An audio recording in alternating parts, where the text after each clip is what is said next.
I asked Fabio Vitali to come here with me because we have to start with our first session of DH Education International Dimension. I leave Fabio words in order to chair this session, and thank you. So everybody, hello, good morning. Thank you for taking some time to spend with us in this 1 hour long discussion panel about digital humanities education.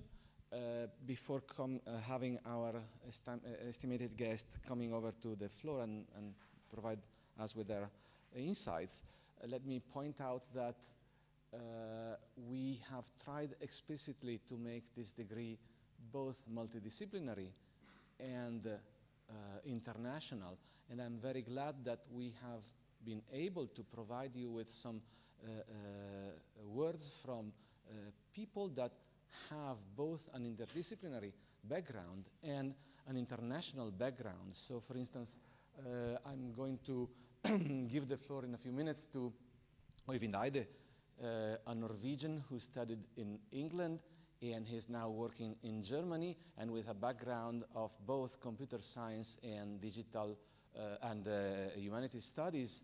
And so he is like the champion, the most bright example of these two dimensions coming together. And similarly, Paul Spence, who has been studied in Britain, but has been frequently working in Latin countries, especially in Spain, if I remember, and also South America, and so on. So has already as well a wide variety of experiences in international context, and has a background of both scientific, digital, computer-based, and humanities studies.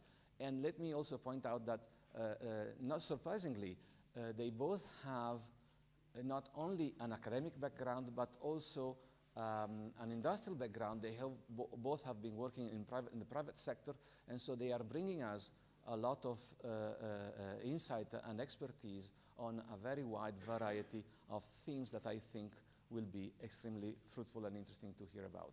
Okay, so I'm giving the floor to Øyvind Eide from the University of Köln, where he's a professor in digital humanities. So please. Thank you very much.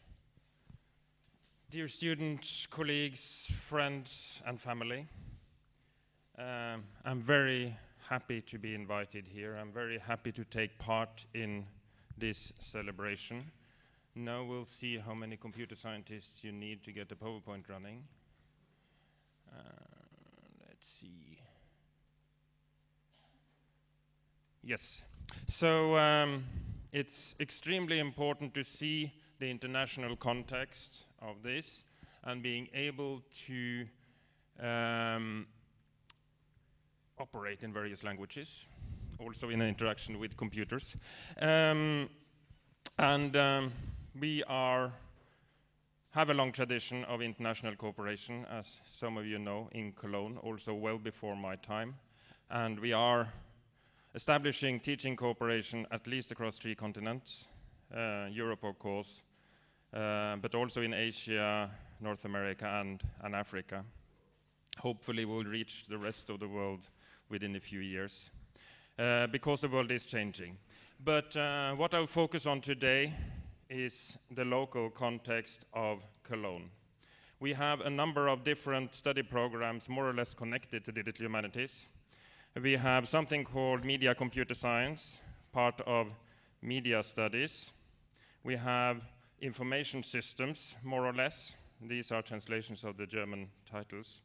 We offer modules for a master in medieval studies. We have an IT certificate with basic IT competence for all students across the university. There is a specific professorship in computational archaeology. And Cologne is an interesting place. It's a 50,000 student university with several professors in computer science, but no study program in computer science.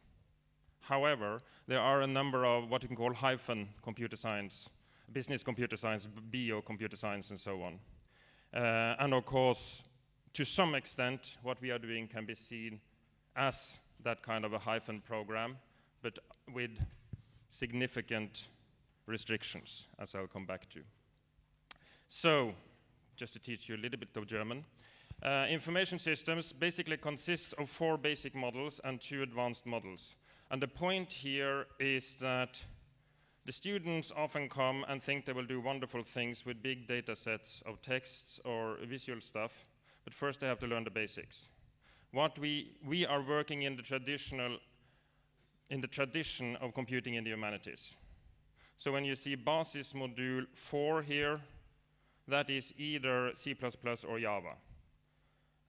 These poor humanities students are taught programming at a reasonably high level compared to what is common in digital humanities education, which give them the tools to work in often different languages in the more advanced modules and at master level later. Information systems has a strong connection also to linguistics, and it's a 2-subject bachelor, so it means they also take another subject like history or philology or something. So we are usually 30 to 40 new students every year in this study program. Then we are doing media computer science bachelor. That's a 1-subject bachelor, and the digital part is a part they can choose as part of their whole media studies. We have 3 basis modules, again the basic stuff, then programming, and they have 3 advanced modules with a stronger focus on the visual. And we have 60 to 70 new students every year, so we are in the area of around 400 bachelor students in these 2 programs. The Master in Information Systems, in a way, continue what we do at bachelor level, but we expect candidates coming in to know how to program, whether they come from us or other places. So there's a lot of practical courses where they make things and then try to connect it to theory. And it's a large amount of additional modules of which they choose to everything from artificial intelligence via archaeoinformatics to computer science in a more traditional sense. So it's 1 subject, and we usually accept, well, this year it's around 10 students, but sometimes there is a few. There is a little bit less. So we have altogether somewhere around 50 master students. Media computer science also have a master. It's also 1 subject. Again, it's a part of master students. The numbers are similar with the previous program. And we have 3 modules we offer for this master program, which are, again, partly overlapping with the other study program. So we are doing some synergies in the teaching, of course. So again, it's about running projects in groups from 2 to 7 people and create things, make things. It's also not uncommon that these students both write their bachelor and master thesis connected to our, well, supervised by us, basically.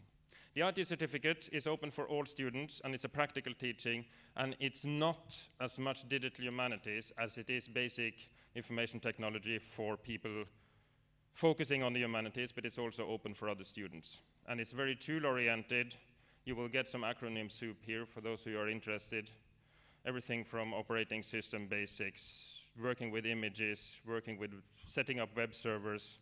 This basic stuff, they learn, again, basic web programming and web page development. They learn some of the basic tools.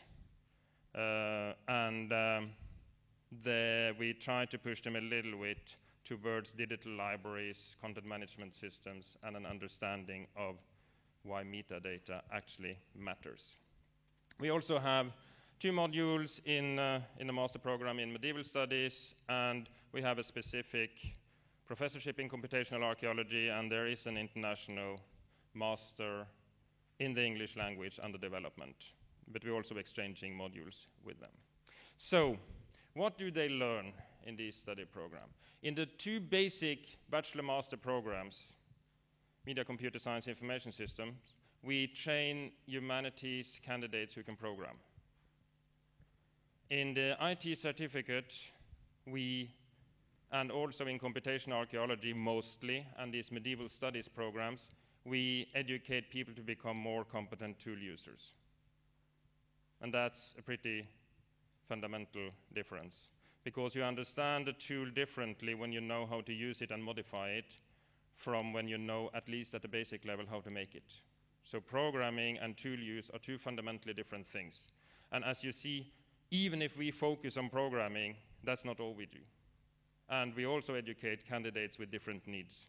We have 15,000 students in the humanities. We have 450 students in our programs. Of course, we don't expect 15,000 students to know how to program. We do not educate computer scientists. We do not see what we do as computer science applied to the humanities. And we do not focus theoretically on the theory coming out of computer science. We are connecting the theory to a mix, but the mix has a focus on the humanities side. We do let them experiment, play, and have fun. This is easier to do in the more advanced modules, obviously. They have to learn to walk before they start running and flying. But we're doing a lot with both text, images, sounds, 3D virtual reality. There's a lot of game development and stuff like that. So, some examples. This is a hardware course at bachelor level in the first advanced module. It's a plant watering system designed and developed by a group of students. What you see on top is a water tank. Here you see two plants. These are humidity sensors. And when humidity drops under a certain level, a student-designed ventil will open and release water onto the plant. The whole thing is run by the thing up in the plastic box, which is an Arduino microcontroller, a very small computer. It's only maybe 100 lines of code or something. The point is designing the system, thinking out how to do it, making it work. And of course, they also discussed how you can, for instance, use plant profiles. So you can have soaking for a period and then an arid period or whatever. And it can be individual for each plant.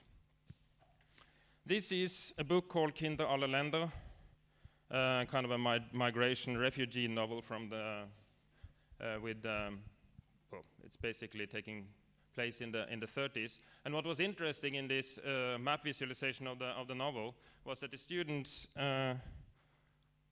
realized that it's impossible to use lines to show the development of the story because of the mix between story and discourse. For those of you who use those concepts, there are a ton of other concepts in narratology and literary studies. The point is, how you tell a story is different from what is happening in the fictional or semi-fictional, its historical world. So what do you do to show that there is a development when showing how people moved in the fiction will be too interpretative for your need? So they thought, well, let's put boxes on the places with page numbers. It's a very simple solution. It can, of course, be developed into some sort of interconnection system, but I think it's a clever solution because it shows something about where you are in the text without making this stronger interpretation of putting lines on the map. So one of the things we want them to understand, in addition to these basic doing things and making them work, is, for instance, what's the difference between a text and a map? What happens when you create a visualization? What truth value do you express when you make a visual presentation of something? Third example, Bertolt Brecht, Der gute Mensch von Sichuan. It's a virtual reality system based on the theater play. What is the room for theater? When you put something into virtual reality, this is an advanced bachelor course. when you put things into virtual reality, is there a room between 3D film and computer game? Can you even talk about a theater without human bodies? Of course you can radio theater, but can you talk about virtual reality theater in a meaningful way? And this course is also connected to a research project by the teachers to try to understand more about these things. And in this specific project, you see a model of the text or theater plays or film versions of the plays, stagings they have seen, but also a model of the narratological structure. In this case, with an aspect of interactive storytelling or gamification by the fact that you have splitting action lines. So, I guess some of you would have seen this coming. Teaching, in this sense, is closely connected to modeling. And in Digital Humanities, modeling has been a practice field for a very long time. It has been theorized quite a bit.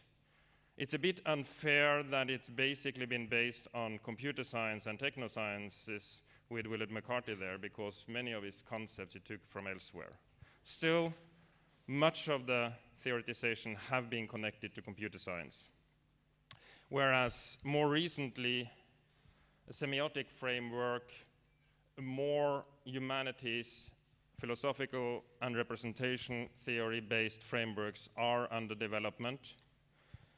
And if you see modeling as a process of signification, as a semiotic process, it clarifies how it is a process of meaning-making. Because what's a model? It's a model of an arena. It's the mathematical expression, the geometry behind the model. Well, those of you who can read this stuff will, of course, obviously see that it's fake. It's actually not. It's just showing metaphorically or something, a mathematical model. But we have this three-dimensional computer-based artifact, which is based on and connected to a geometric expression. And in some contexts, geometry is basic. But on the other hand, this 3D visual artifact we see is not just a visualization, because it is a model. The 3D thing is a model because we create it, we manipulate it, and we learn from it. We're interacting with it as a model. The geometrical expression is also a model. There are two interconnected models. And of course, seeing programming, or in this case mathematics, as the basis is important under one perspective. But in the practice, teaching-oriented or research-oriented part of active modeling, the visual might be the thing, and the mathematical expressions or the code might in some settings be less important. So if we take an arbitrary object, say a Viking ship, which is in itself a reconstruction, of course, because it didn't look like that when it was dug out.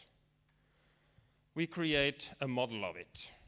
We can scan it or whatever, an empirical model based on the physical artifact.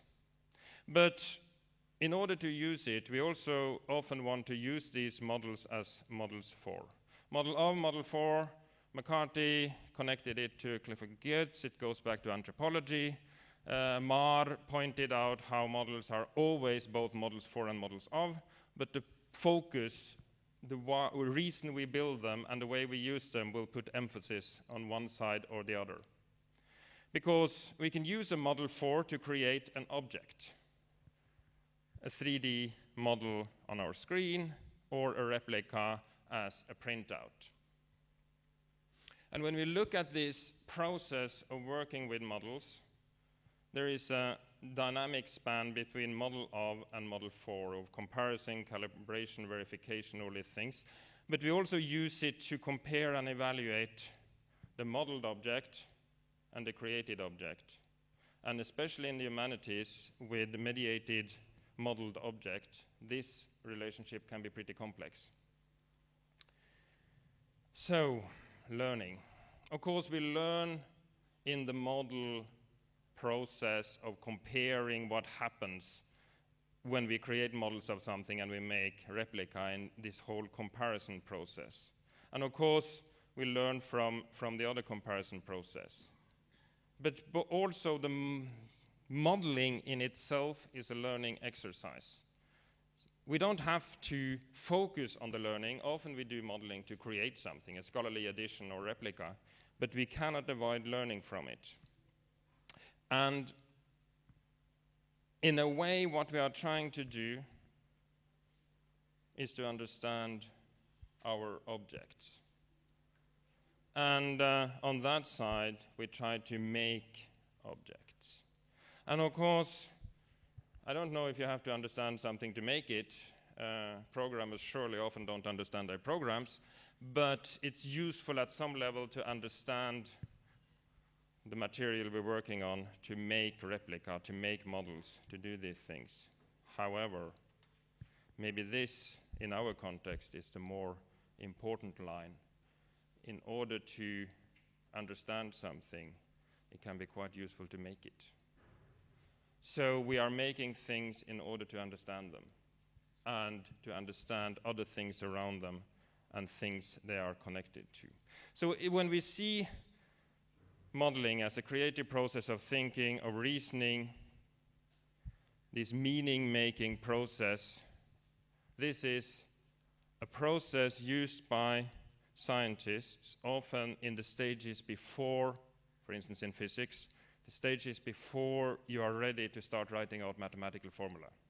You have to understand your phenomenon. You make drawings, you create mind models, you working on the whiteboard or blackboard together to materialize what is inside your head, to connect conceptual modeling, mind modeling, to physical artifacts, to mediated products. And this scientific process seems to be, at least according to Nersessian, very similar to the process somebody uses to understand something which is in general already known. To explain a phenomenon which is known but is unknown to the person. Because the only difference in this perspective between research and learning is that when you're doing this research, you're learning something that nobody knew before, and when you're learning, you're learning something that somebody knew before. For you, it might not be that much of a difference. So, side point is, of course, that this picture is taken from a Montessori context, which might make sense. We do our learning through creating and manipulation. Basically, we let our students be children making the world real by manipulating it. And this has a lot of ramifications. It obviously has a lot of connections. We also do reading, theory, essay writing, all these other things, obviously.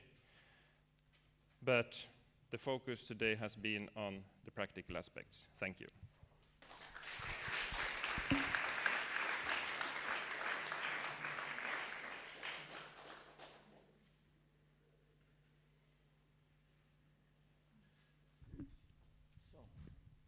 Do we have some questions?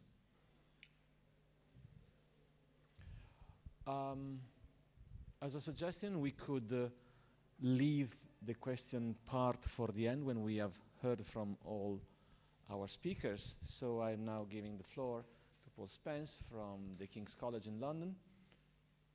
Yeah, okay.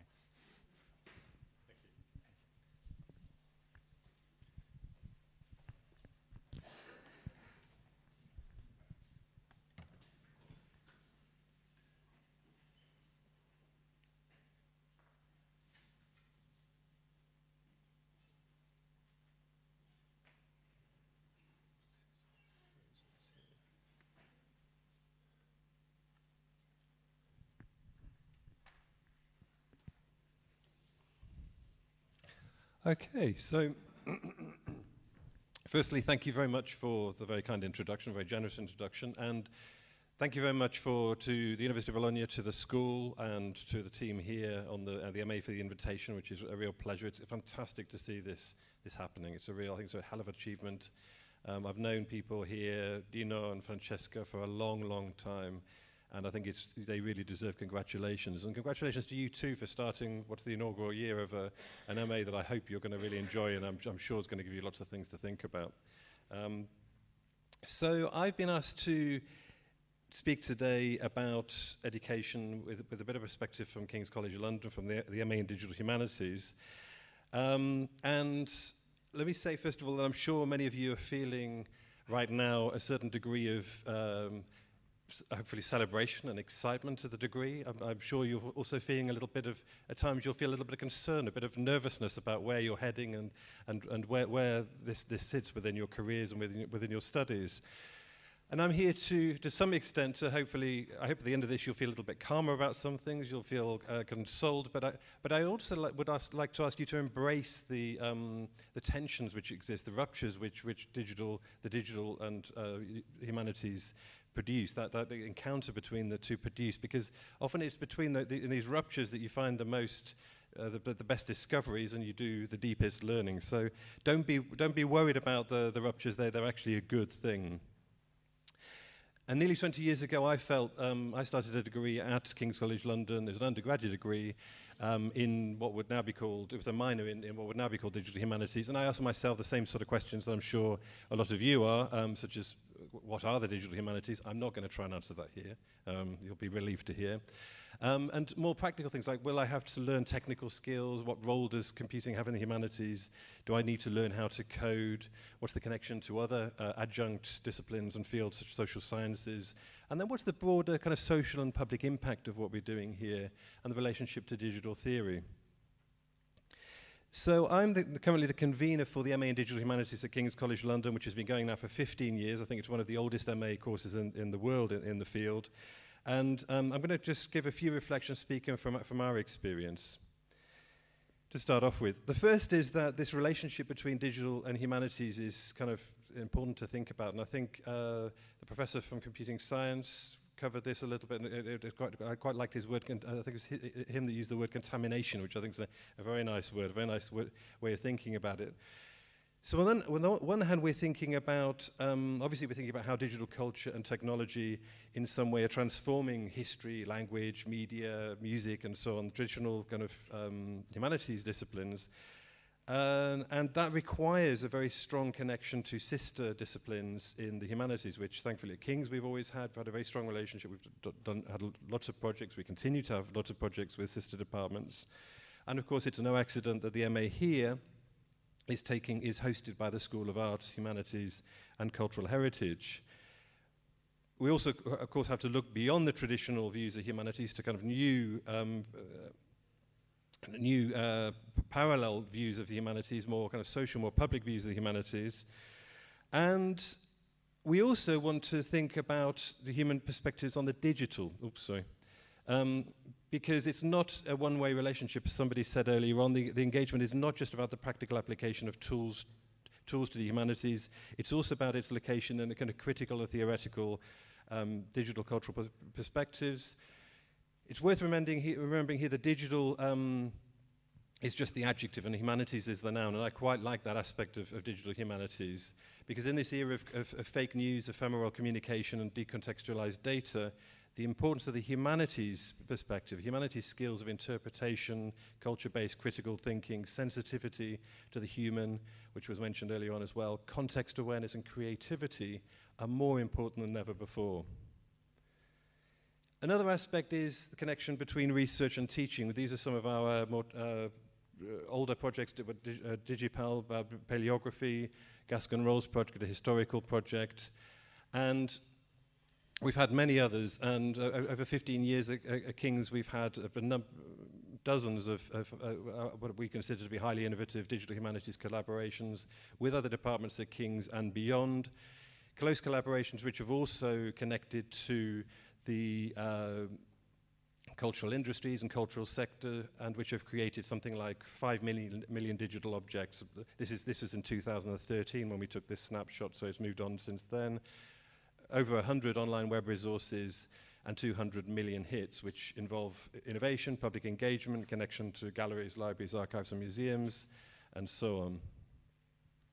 And sometimes this research has, sometimes the research which has happened on the courses, the student research projects which were developed on the courses have taken a life on beyond the course and become actual research projects in their own right. So we have the example, for example, of Ernesto Miranda, who took the MA in Digital Humanities a few years ago.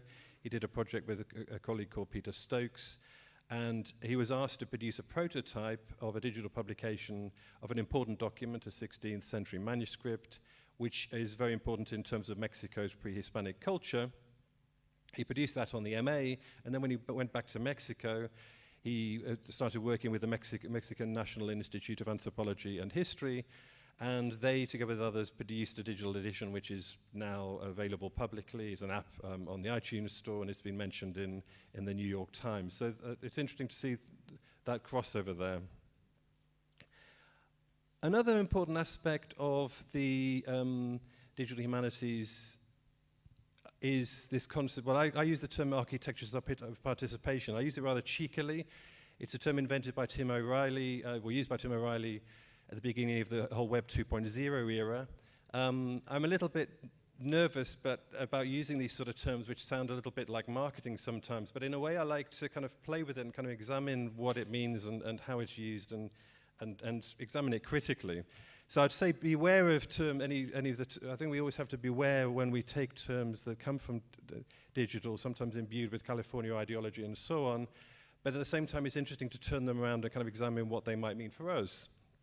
And I think one important part of digital humanities, which is also present in a very important part of education, is the fact that we're creating new models for knowledge creation and dissemination within the humanities. We're designing and critiquing digital infrastructures, flows, ecosystems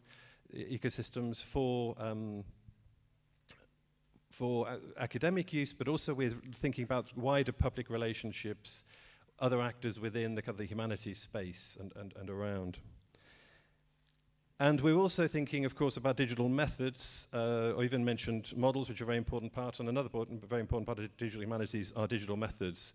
But digital methods which are not just imported without criticism from sciences, from computing and so on, but which are truly fit for purpose, which are designed specifically with humanities objectives in mind, which match the needs of cultural objects in the humanities. Another aspect which I'd like to highlight is flexibility. At DDH, King's College London, we're lucky to have been doing this for a long time. We built up a program which goes right from the BA in digital culture to a PhD in digital humanities. And in the middle we have 5 MAs, 4 listed here, which cover a wide range of subjects. There's the MA that I currently convene in digital humanities. There's also MAs in digital culture and society, asset and media management, and big data in culture and society as well. And they cover a wide range of, these are some of the optional modules, which I'll just quickly show so you get a sense of the range, anything from virtual realities to dark web to digital marketing to transnationalism and globalization and visual culture, digital publishing, which I teach, digital making, I've even talked about the importance of making, which I think is important to us as well, bodies, identities, and digital media. So we have a core, on our MA we have a core module which is sort of split into 2. There's a part which deals more with digital methods for the humanities, and the more critical, methodological part of it, and the other part of it deals more with the coding aspect of it, and we don't teach Java and C and so on, but we do teach Python, which we think is a very important part of the course. I think we've clung on to that in spite of time pressures, because I agree that I think some understanding of how things actually work, looking under the bonnet, looking inside the machine, are really crucial. But outside of that core course, there's lots of flexibility. And the idea really is that people come to our degree with a wide range of background experiences on many, many disciplines. They come from many, many different countries, and they come with many, many different expectations and objectives. And so the idea, with all the limitations that an institution imposes, is nevertheless to try and give them as much freedom and flexibility as they can to design the degree, to shape it in the way that suits them. So on the one hand, they can choose optional modules. These optional modules are available across all of the MAs. They theoretically, some of them theoretically belong to the MA in Digital Humanities, some of them to the other MAs, but in practice, everybody can take any module from any of the degrees. And then when towards the end of the year, because it's a one-year degree full-time, which is, I know, quite different to here and many other countries, at the end of that process, they have to produce a dissertation. And the dissertation is where they produce their own research project. Students produce their own research project. And that is where, hopefully, they're able to produce something that really is kind of very personal, very much very, very specific to their own research interests and research trajectories. And I put a few up here just to give you a sense of the variety. They can go from looking at fan communities and platforms to looking at Instagram and social media as pedagogical tools, to looking at LGBTIQ and collections management systems, to looking at crowdsourcing in a Chinese cultural context, and so on. There's really an immense variety. Some of them are very practical, some of them involve coding and other practical methodologies, and some of them are rather more theoretical. And the idea is really to allow people to leave the degree with anywhere on that spectrum, because digital humanities, as we know, involves a lot of different skills and a lot of different kind of mentalities. So I wanted to say at this point that I really like the name of the degree. We talked a little bit about the name of the degree yesterday. I like the way it sounds, the DHDK. Sounds very, very good. But I particularly like the inclusion of the word knowledge, because I think knowledge is something really crucial to the digital humanities. I don't think we can underestimate the importance of that aspect. Alan Liu, in a recent intervention in the UK, gave a presentation where he was giving, in Cambridge, he was giving a thesis on the epistemology of the digital. And he tried, I don't think we've done enough work in this sort of area. He was trying to give an argument about what specifically the digital humanities offers to the humanities and to scholarship more generally. I don't think we do enough to make that case, but I think he does a pretty good job here. And he says that we should explore how the digital affects our understanding of what knowledge actually consists of, how it potentially transforms systems of production and dissemination. We talk about that a lot. But he also talks about, asks us to consider in more detail the kind of new knowledge objects that are emerging, such as algorithm, multimedia and data, and how they fit within our landscape of knowledge production. And to consider the way in which sometimes in challenging ways, but also creative ways, this threatens the preference for the acts of rhetoric and narrative which exist in many disciplines, in particular in the humanities. And that's obviously kind of a sensitive topic, but it's also an interesting topic that I think we need to do more to explore. There are also implications for the way that the institution works, that the knowledge works within the institution. We've seen a number of different manifestos over the years in digital humanities, from the French manifesto coming from that camp a few years ago, the digital humanities from the US, from California, and Todd Presner, who's one of the participants in the second of those, reflects in an essay on the manifesto and its kind of deeper connection to cultural production, the way in which in some cases it challenges dominant corporate and entertainment interests, which obviously influence the knowledge landscape that we operate in, and the kind of tools we can use and the way we can use them, and so on, and the kind of formats that emerge. I'd also like another, the next point I really wanted to make is that to think a little bit about how this all affects learning, the learning process.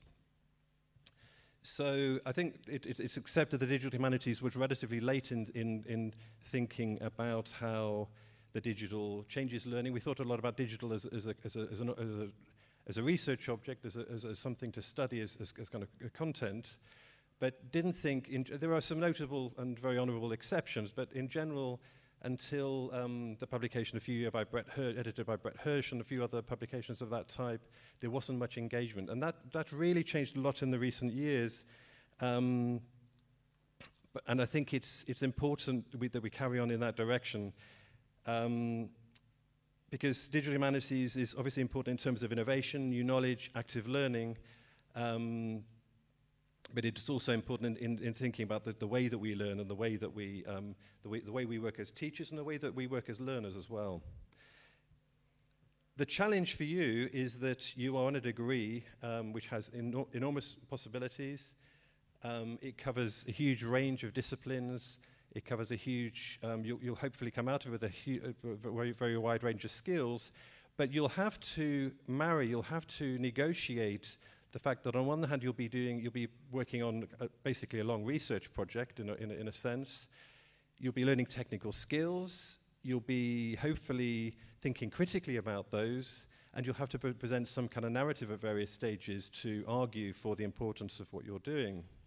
And those, that sounds fantastic, and it is fantastic, but it also presents challenges, cognitive challenges and other challenges, because you're having to change register and you're having to change focus at various stages in ways that can be quite challenging. But what I would say, the things I would say to really kind of highlight that are important on our degree are, firstly, critical needs to be the first priority here. So the abundance of new tools, the abundance of new methods and so on is very exciting, but when you first start to use them, the temptation is often that you get too lost in them, you get too excited. I remember when I first started using XML, I was very, very enthusiastic about it, probably too enthusiastic about it. And there gets a stage where you do need to kind of unplug yourself. You need to stand back from it and admire your beautiful creation, but also be critical and think about think about the negative sides and think about the limitations as well as the positive things. I think coming from Alan Liu's comments, I'd also say that the challenges in articulating a scholarly argument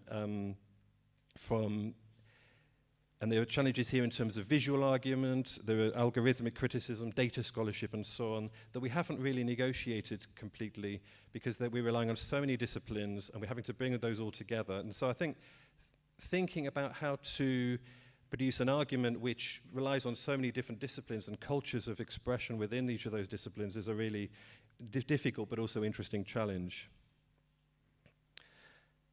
And I'm just going to kind of end here by focusing a little bit more on the learning aspect. So there have been various, I mentioned the Brett Hirsch volume, which kind of changed things a little bit, pushed forward the pedagogical aspects of digital humanities. There have been quite a few experiences recently, in recent years, such as the Programming Historian, a very interesting set of resources which is produced, and it's not just historian-focused, the resources really work for anybody in the humanities.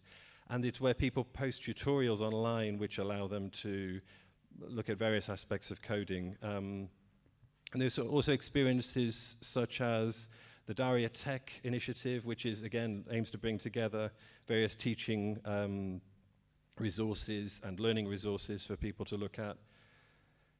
And then there's the hybrid pedagogy group, which has some very interesting ideas indeed, which I think will go well beyond the digital humanities, but which are very, very, very kind of germane to this discussion.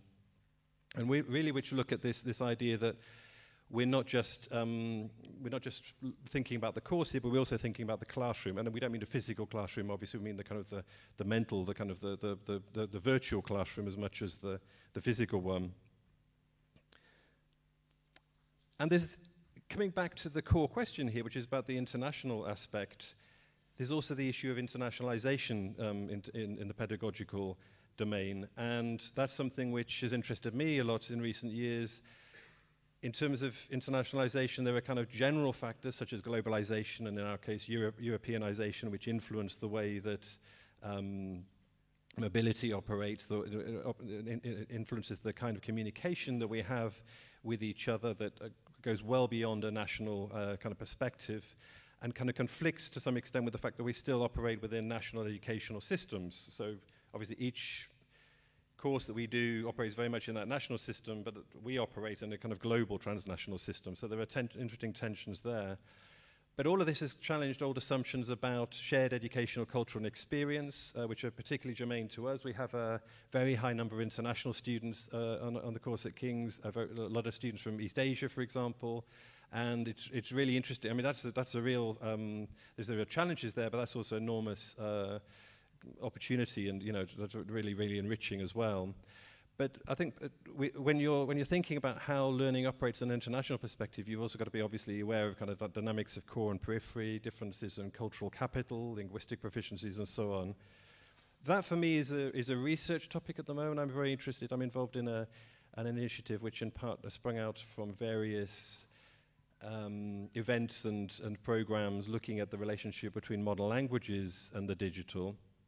I was involved in a sprint last year called the Model Languages Open Sprint, which was a publication sprint where a number of us had to respond within a week to various questions facing the discipline, and then it became an online open access publication.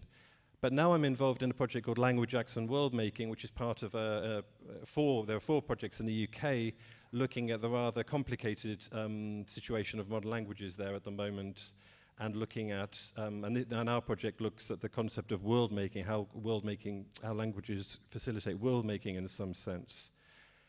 My strand specifically looks at the way the digital humanities and digital culture can have a role with modern languages. How on the one hand, digital humanities and digital culture might offer some ways of exploring the new directions that modern languages might take, but also how understanding modern languages, knowing modern languages and culture, associated cultures, can help us to understand the digital better. Because the digital, obviously, as we know, there are huge linguistic and geographic biases here. Very much the Anglophone perspective has a very strong imprint on this. And so understanding the multilingual perspective, we think, can help us to appreciate digital culture in a much more, much wider, much deeper sense. And in closing, I'm just showing here some slides from the strategy of our King's Learning Institute, which explores the issue of internationalization. And it looks at the curriculum as being internationalized, the cultural awareness, greater cultural skills, intercultural skills, which are kind of necessary when you have global connection and global relationships, the importance of language learning, the importance of co-curricular, extracurricular activities, exchange, internships, and so on. And just in closing, I'll say we've been experimenting, on the MA, we've tried to include some of that thinking much more centrally within the way that the MA works. So, for example, we started to look much more, so really interesting things have come out of India, for example. P.P. Sneha, among others, and Padmini Ray Murray and others have produced some really interesting discussions about how digital humanities operates, and in Indian perspective, which are quite different to the way that it gets discussed, for example, in North America, and I think are kind of important to include in the debate. But also we're looking at possibly creating virtual connections with other MA programs, and we've had various discussions, including with people here, about possibly trying to set up informal, initially, contact with people to bring together the different student bases, because obviously we as researchers and teachers have connections, that's why I'm here, but it'd be great if that could operate at other levels as well. So with that, I've finished, and thank you very much, and I'm happy to answer any questions. I'm sure you'll have questions for Øyvind too. Thank you.